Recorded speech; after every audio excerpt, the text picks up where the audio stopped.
कांवड़ यात्रा के कारण उत्तर प्रदेश के कई जिलों में भारी भीड़ और ट्रैफिक डायवर्जन को देखते हुए जिला प्रशासन ने स्कूलों को बंद रखने का आदेश दिया है।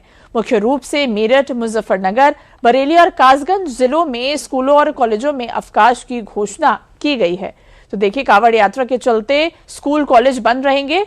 बरेली और कासगंज में 10 अगस्त तक जो स्कूलों की छुट्टी है उसकी घोषणा कर दी गई है।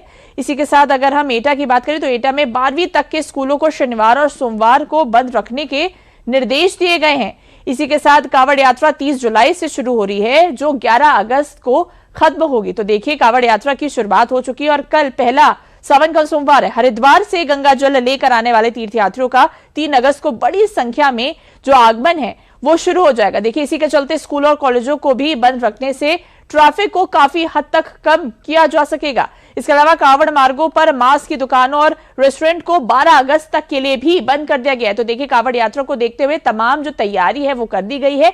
इन मार्गों पर शराब की दुकानों को पर्दे से ढकने को भी कहा गया है। तो देखिए, मांस की दुकानें बंद होगी और शराब की दुकानों को भी बंद कर दिया गया है। मेरठ में 3 से 12 अगस्त तक सभी स्कूल और कॉलेज बंद रखने के निर्देश भी दिए गए हैं। कांवड़िया हरिद्वार से गंगा जल लेकर अपने अपने गंतव्य की ओर चल पड़े हैं। शासन की मंशा है कि कांवड़ यात्रा सफलतापूर्वक संपन्न हो। इसके लिए मेरठ जोन में पुलिस का सुरक्षा प्लान तैयार किया जा चुका है। एडीजी मेरठ जोन भानु भास्कर ने बताया कि मेरठ कांवड़ यात्रा का मॉडल प्लान पूरे प्रदेश में लागू किया जाएगा, जिसमें लगातार कांवड़ संचालित करने वाले संघों से वार्ता भी शामिल है। कांवड़ यात्रा के लिए अस्थायी चौकी और थाने भी बनाए गए हैं और पूरी कांवड़ यात्रा पर हाईटेक एआई कैमरों और ड्रोन से भी 24 घंटे नजर रखी जा रही है। सोशल मीडिया पर नजर रखने के लिए अलग से सॉफ्टवेयर और टीम का गठन किया गया है। अगर किसी भी व्यक्ति ने भ्रामक प्रचार प्रसार किया तो उसके खिलाफ सख्त कानूनी कार्रवाई की जाएगी। जितने कांवड़ संघ हैं उनसे अनुरोध किया गया है कि झांकियां इसी हाइट पे रखें। दूसरा, भव्यता पे जोड़ दें, मतलब रोशनी पे, फल फूल पे, सजावट पे, शोर पे जोड़ ना दें।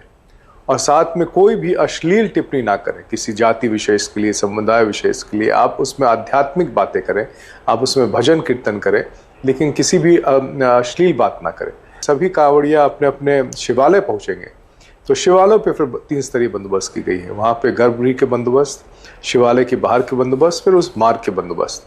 शिवालय में जो है जितने कांवड़ियाँ हैं उनको प्राथमिकता दी जाएगी। वो 250-300 किलोमीटर से चल के आ रहे हैं और आम नागरिकों को भी कोई ये नहीं होगी। तो इस बार की जो व्यवस्था की गई है उसमें सबसे इम्पोर्टेंट है कांवड़ियों के लिए, और साथ में कोई भी आम नागरिक को दिक्कत ना आने पाए। सभी कांवड़ियों से हम लोगों ने अनुरोध किया है कि वो परंपरागत मार्ग पर ही रहें। हर एक जनपद में एक integrated command and control centre है। हर एक कमांड कंट्रोल सेंटर में सीसीटीवी कैमरास के बड़े नेटवर्क है। कहीं 2500 कैमरा है, कहीं 6000 कैमरा है, कहीं उससे अधिक है। उसमें से कुछ कैमरा जो आईपी बेस्ड है, जिसमें इंटरनेट से ही रिले करेंगे। इसके साथ साथ वहाँ पे कई सारे सॉफ्टवेयर लगाए गए हैं, जिसमें साथ में फेशियल रिकग्निशन सिस्टम्स हैं, automatic number plate identification system है। साथ में हमारे डेटाबेस को उसको लिंक कर दिया गया है ताकि हम अपराधियों का पहचान कर सकें, हम उसमें कोई चोरी की गाड़ी की पहचान कर सकें, हम उसको अनव्यवस्थाओं को पहचान कर सकें, कोई संदिग्ध आदमी संदिग्ध वस्तु के साथ जा रहा है उसकी पहचान कर सके, उसको जीरोइंग कर सके। ये सारे बंदोबस्त इसलिए किए जा रहे हैं ताकि हम लोग आधुनिकतम जो सेवाएं उपलब्ध है, आधुनिकतम प्रबंधन है, उसका इस्तेमाल करते हुए श्रद्धालुओं के लिए सबसे अच्छी बंदोबस्त कर पाएं।